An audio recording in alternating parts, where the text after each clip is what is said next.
Jon Jones नामी ये शख्स यूटा लेक के करीब एक गार के अंदर खोज की नीयत से घुसा था। खोज के दौरान उसने फैसला किया कि वो गार की सबसे तंग जगह में जाकर एक नया रिकॉर्ड बनाएगा। लेकिन क्या मालूम था उसको कि ये फैसला उसकी जिंदगी का आखिरी फैसला होने वाला है। वो नटी पटी के नाम से पहचानी जाने वाली इस गार के तंग रास्तों में रेंगता हुआ आगे बढ़ रहा था, लेकिन रास्ता भटक कर गलती से गार के ऐसे हिस्से में घुस बैठा जहां आज तक कोई भी नहीं गया था।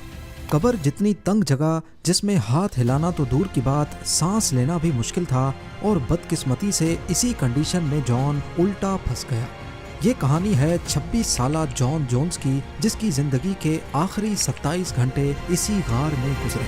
ज़ेम टीवी की वीडियोस में एक बार फिर से खुशामदीद। नाज़रीन, यूटा की सॉल्ट लेक सिटी के करीब छोटी छोटी चट्टानें हैं जिनके अंदर ये नटी पटी नामी हाइड्रोथर्मल केव मौजूद है।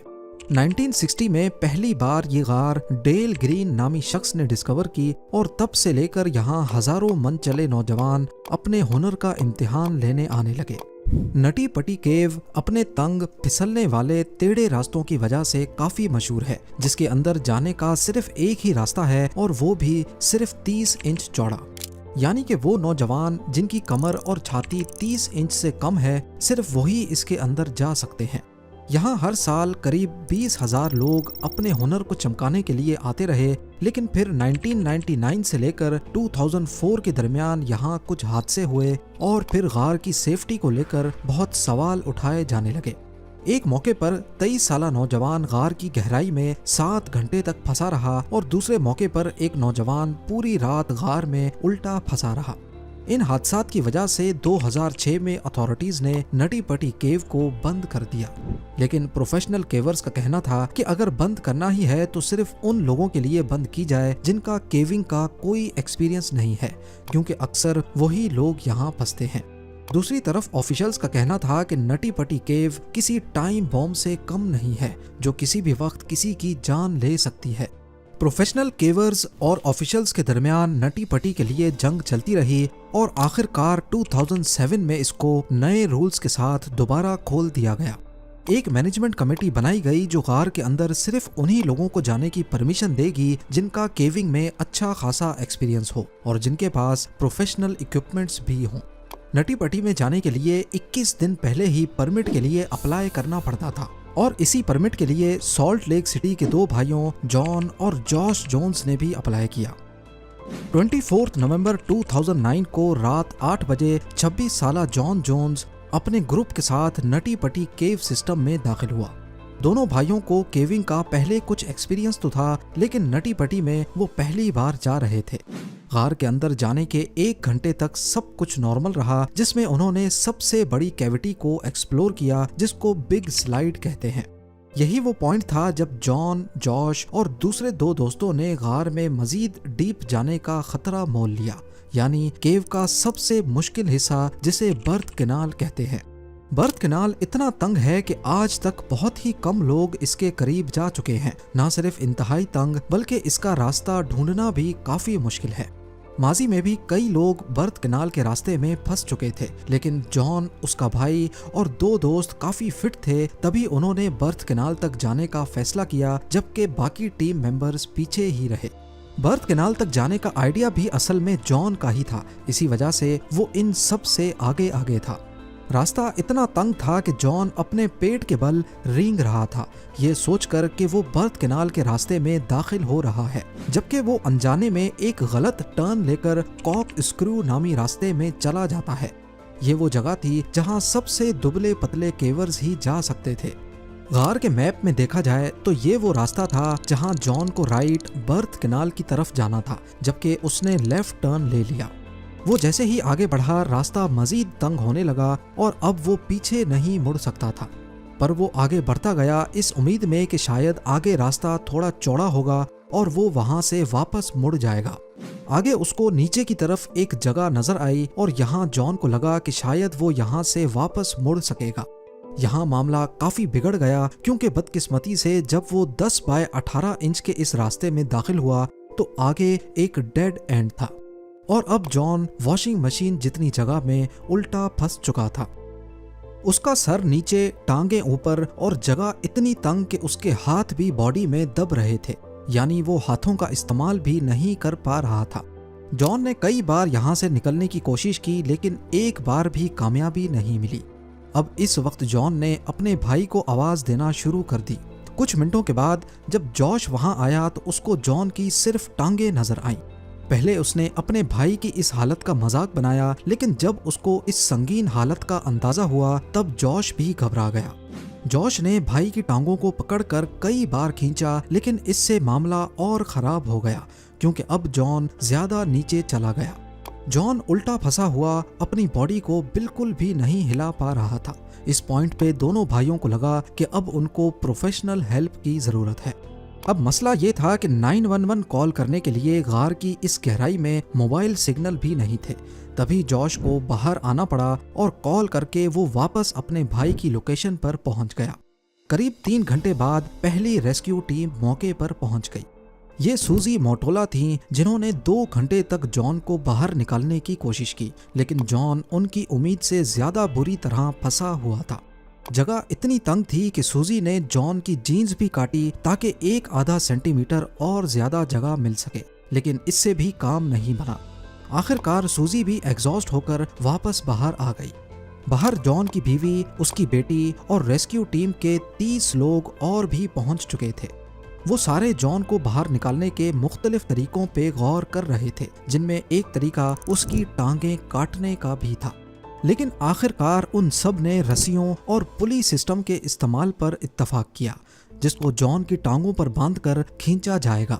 पर मसला ये था कि मुख्तलिफ पुलिस को गार के पत्थरों में ऐसे ड्रिल करके लगाना है ताकि रस्सियां पत्थर से ना टकराएं और सारा लोड पुली पर पड़े। पुली को गार के पत्थरों में ड्रिल करके फिक्स किया जाने लगा, जिसमें खतरा था कि पत्थर टूटकर रास्ता बंद भी कर सकते हैं, लेकिन फिलहाल इसके अलावा और कोई ऑप्शन नहीं था। ड्रिलिंग के दौरान कुछ पत्थर टूटकर स्लाइड करते हुए जॉन के ऊपर भी गिरे। 700 फुट की गहराई में ये काम करना जहां काफी मुश्किल था, वहीं काफी टाइम कंज्यूमिंग भी, और ऊपर से तंग रास्ते की वजह से एक वक्त में सिर्फ एक ही रेस्क्यू वर्कर अंदर जा सकता था। ऊपर रेस्क्यू वर्कर्स की तादाद अब 100 से ज्यादा हो चुकी थी, लेकिन वो सारे कुछ नहीं कर पा रहे थे।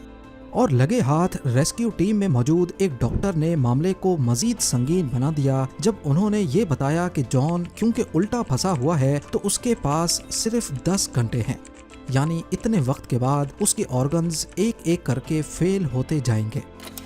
इंसानी जिस्म सीधा रहने के लिए बना हुआ है, जिसमें दिल की लोकेशन बॉडी के ऊपर वाले हिस्से में है। हार्ट पंप करके पूरी बॉडी को खून सप्लाई करता है और तकरीबन 80% खून नीचे वाले हिस्सों को सप्लाई होता है, जहां ग्रेविटी की मदद से सप्लाई आसानी से पहुंच जाती है। लेकिन क्योंकि अब जॉन उल्टा है तो उसके हार्ट को ज्यादा जोर लगाकर 80% बॉडी तक खून ऊपर की तरफ पंप करना होगा, जिसमें हार्ट को ओवर टाइम काम करना पड़ेगा। डॉक्टर का कहना था कि इससे जॉन को किसी भी वक्त हार्ट अटैक आ सकता है। ये जानने के बाद रेस्क्यू वर्कर्स ने जॉन को कम से कम सीधा करने के लिए कोशिश और तेज कर दी। घंटों इंतजार के बाद पुलिस इंस्टॉल हुई और जॉन को टांगों से पकड़कर खींचा गया, लेकिन जल्द ही वो नए मसलों में फंस गए। जैसा कि जॉन की टांगें ऐसी पोजीशन में थीं कि वो बेंड नहीं हो पा रही थी, और जब वो टांगों को खींचते तो पैर गार की छत से टकरा जाते। खैर, बड़ी मुश्किल से उन्होंने जॉन को इस गड्ढे से काफी बाहर निकाल लिया, लेकिन आखिरी वक्त में एक पुली गार की दीवार से निकल गई और अब जॉन वापस वहीं फंस गया जहां वो पहले था। जॉन अब काफी पैनिक हो रहा था। तभी 2-वे कम्युनिकेशन सिस्टम अंदर भेजा गया ताकि वो अपनी बीवी से बात करके थोड़ा रिलैक्स हो सके।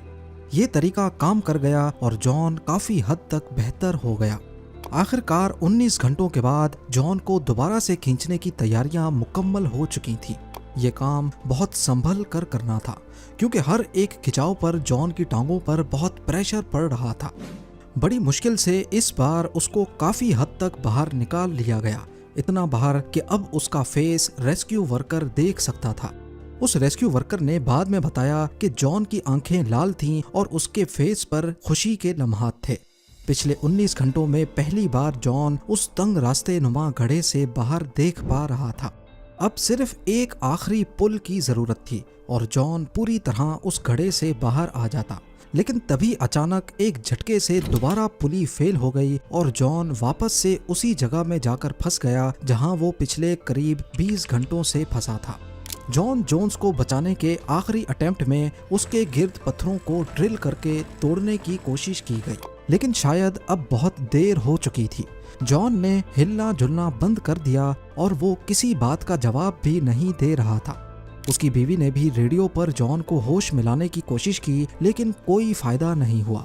इस पॉइंट पर एक बहादुर पैरामेडिक को जॉन की पल्स लेने के लिए नीचे भेजा गया। जिस बात का सबको शक था वही हुआ। जॉन जोन्स को 25 नवंबर 2009 रात को 11:50 पर मुर्दा करार दे दिया गया। जॉन की बीवी को ये खबर सुनकर बिल्कुल यकीन नहीं आया कि उसका हस्बैंड इतनी छोटी गलती की वजह से मर गया है। वो इस उम्मीद में थी कि शायद टांग से नब्ज सही से चेक नहीं हुई होगी और उसका हस्बैंड अभी भी जिंदा है, लेकिन जो हकीकत थी वो सबके सामने थी। पर जिस चीज की डॉक्टर्स ने सिर्फ 10 घंटे के बाद उम्मीद की थी, जॉन की अच्छी हेल्थ की वजह से वो मजीद 17 घंटे तक जिंदा रह पाया। जॉन की डेड बॉडी को बाहर निकालने के कई प्लान्स बनाए गए, जिसमें बॉडी को 2 हिस्सों में निकालने का आइडिया भी सामने आया, लेकिन आखिरकार ये फैसला किया गया कि बॉडी को वहीं छोड़कर पूरी नटी पटी केव को हमेशा हमेशा के लिए बंद करके जॉन की कब्र डिक्लेयर कर दिया जाए। आज भी जॉन जोन्स की डेड बॉडी नटी पटी गार के अंदर उसी पोजीशन में मौजूद केव एक्सप्लोरेशन के खतरात की याद दिलाने का काम कर रही है और गार के बाहर उसकी याद में लगाई गई एक तख्ती भी मौजूद है। उम्मीद है जेम टीवी की ये वीडियो भी आप लोग भरपूर लाइक और शेयर करेंगे। आप लोगों के प्यार भरे कमेंट्स का बेहद शुक्रिया। मिलते हैं अगली शानदार वीडियो में।